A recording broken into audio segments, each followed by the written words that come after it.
le président de la délégation spéciale de Lola, Doré Benjamin, rentre d'une visite de 2 jours à Danané, en République de Côte d'Ivoire. C'était la première fois qu'un élu local guinéen effectue une telle visite auprès d'une autorité homologue dans ce pays frère et voisin.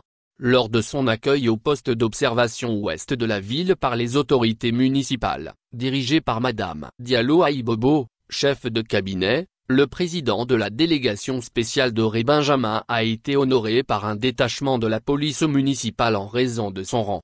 Dans l'après-midi, le maire de Danané, Lansine Diabaté Khalifa, a eu une conversation avec son hôte et a abordé des sujets importants. C'était en compagnon de ses adjoints, des conseillers municipaux et des responsables de la société civile locale. Selon le locataire de l'hôtel de ville de Danané, cette visite de la délégation guinéenne fait suite à l'incident survenu au poste frontalier le jeudi 20 juin dernier. À l'origine, 500 jeunes partis de Danané pour une rencontre de football contre l'équipe de Zérékoré en Guinée n'avaient pas pu poursuivre le voyage au-delà de la frontière ivoiro-guinéenne pour des raisons sécuritaires invoquées par les autorités guinéennes. 9 jours après, le maire de Lola est venu réitérer les excuses de son pays pour les désagréments causés à ses citoyens ivoiriens. Le président de la délégation spéciale de Lola, à propos de ce jumelage, se dit confiant: nous sommes venus échanger avec nos frères ivoiriens, envisager ensemble ce qui serait bon en termes de développement de nos deux communes. Poursuivant son allocution,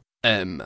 Benjamin Doré a exprimé son enthousiasme pour la qualité de l'accueil chaleureux dont il a été l'objet. Parlant de la coopération entre Lola et Danané, il précise: nous avons été reçus par notre homologue, le maire de la commune urbaine de Danané, pour une séance de travail, afin de renforcer la collaboration entre nos deux communes sur différents axes de coopération et de jumelage. Plusieurs domaines sont concernés dont les transports, les infrastructures routières, l'agriculture, la protection de l'environnement et la sécurité transfrontalière. Au cours de cette rencontre, nous avons convenu que la signature de l'accord de jumelage aura lieu au mois d'août. C'est pourquoi la ville de Lola a été choisie comme invité spécial pour la fête d'indépendance de la Côte d'Ivoire. Nous avons longuement parlé de coopération et du réchauffement des liens historiques entre la Côte d'Ivoire et la Guinée. Dans la soirée, devant une forte communauté guinéenne du quartier Oufouaville, le maire Benjamin Doré a annoncé officiellement, en présence de son homologue de Danané,